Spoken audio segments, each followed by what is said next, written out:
Bonsoir à toi mon frère, bonsoir à toi ma soeur. Comment tu vas aujourd'hui? Alors, est-ce qu'aujourd'hui, le jour de la renaissance, de la résurrection, ça s'est bien passé? Est-ce que tu as demandé au Père Dieu Tout-Puissant de pouvoir t'aider à ressusciter aussi et surtout dans l'esprit? Eh bien aujourd'hui, je veux te parler de quelque chose parce que ça me semblait correct qu'on revient un peu à un discours très important. Et pourquoi je veux te dire ça? Parce qu'en fait, nous oublions la plupart du temps les rôles que Dieu a dans notre vie et le rôle à nous dans notre vie avec Dieu. Chacun de nous, dans la vie, a un rôle.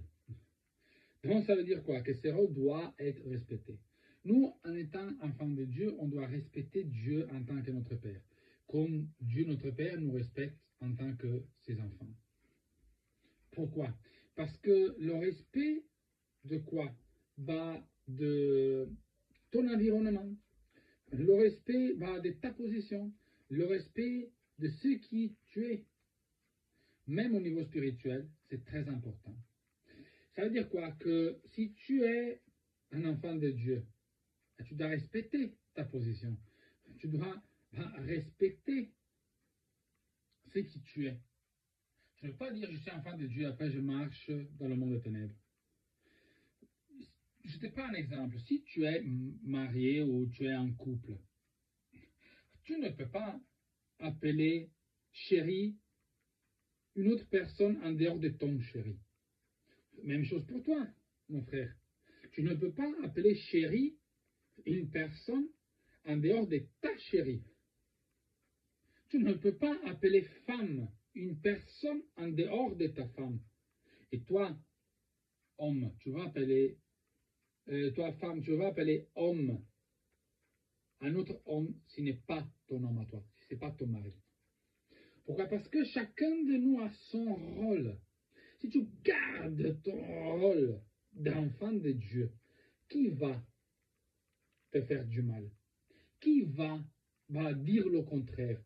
C'est pour ça, mon frère, ma soeur, il faut que tu réfléchisses quand tu fais tes actions, quand tu utilises ta bouche, quand tu penses à quelque chose, quand tu fais quelque chose même au niveau, comment je peux dire, pratique. Ah bah oui, bien sûr. Respecte donc ton rôle. Respecte donc ce qui tu es. Tu es un enfant de Dieu, tu dois agir vraiment comme un enfant de Dieu. Parce que imagine dans ton couple, si tu as ta femme qui n'agit pas comme une femme, ou dans le cas contraire, si toi, homme, tu n'agis pas comme homme, le couple ne va pas durer. Pourquoi? Parce que tu n'as pas respecté ton rôle. Le rôle de quoi? Ben, de la confiance. Tu dois avoir confiance en Dieu. Tu ne peux pas dire oui, j'ai confiance en Dieu et après tu ne le pries pas. Et après tu ne lis pas la Bible. Et après tu n'ouvres pas la parole pour voir et comprendre ce qui est écrit dessus. Et dire moi je connais. Oh, tu connais quoi? Est-ce que tu as ouvert la Bible? Est-ce que tu l'as lu? Est-ce que tu as bien observé ce qui est écrit dedans? Et il y a quoi encore? Le respect. Tu ne peux pas respecter Dieu en disant oui, moi je respecte Dieu parce que je crains de lui. Et après tu sors faire tout sauf les choses que Dieu aime. Il y a quoi encore? Il y a une chose très importante, la plus importante de toutes, l'amour. Tu ne peux pas dire d'aimer si après tu ne parles pas avec ton Père, si tu ne confies pas chaque chose à ton Père. C'est la même chose dans le couple. Tu ne peux pas dire oh, moi je ne dis pas ça, je l'aime, hein, mais je lui cache la chose là. Pourquoi? Dans un couple, on parle de tout, de la A à la Z, même des bêtises, même des choses que peut-être pour toi, ça ne sert vraiment à rien. Mais alors, qui te dit qu'à travers donc l'amour et parler de toutes choses ne puisse pas t'aider à trouver une solution différente?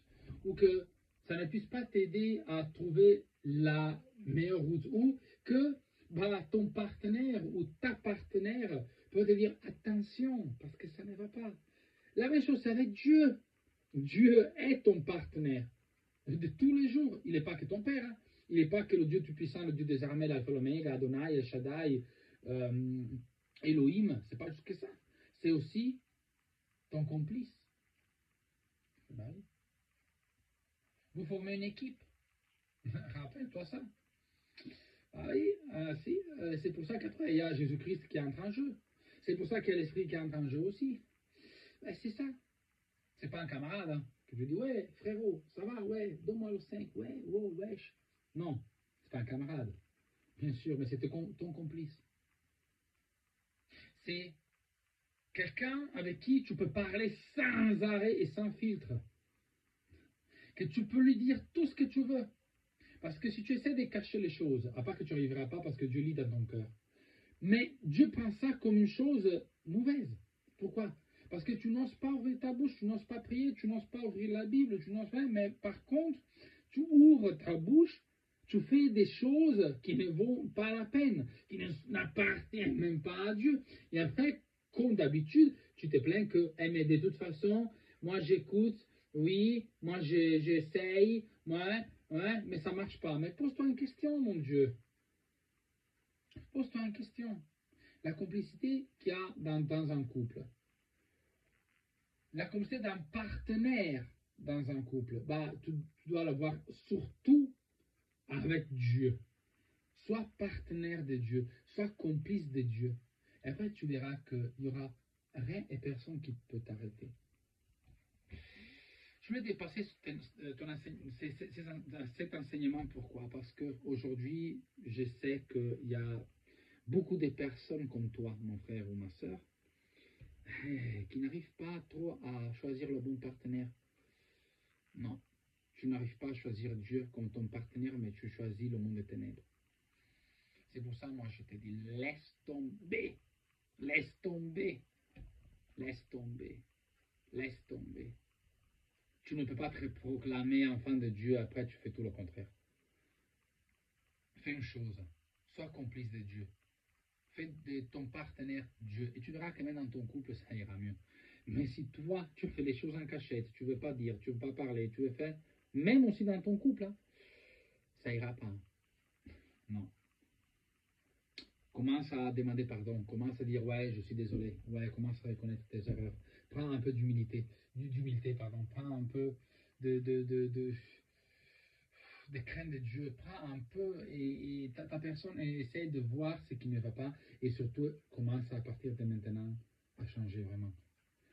Quand tu peux parler de tout avec ton mari et quand tu peux parler de tout avec ta femme, parle de tout et de beaucoup plus que tout avec Dieu. Car lui a toujours les réponses.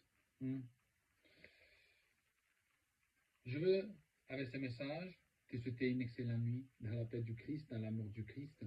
Sache que nom puissant de Jésus, on est toujours là. On continuera toujours comme ça à éparpiller la parole de Dieu partout. Donc n'hésite pas à liker, suivre, abonner, partager. T'as compris, non? Il ne faut pas que je te le dise. Et dans la paix du Christ, dans l'amour du Christ, au nom puissant de Jésus, que toute chose que tu attends dans ta vie puisse arriver si tu te rends compte que tu dois être complice de Dieu et que Dieu sera ton complice aussi. À demain. Amen.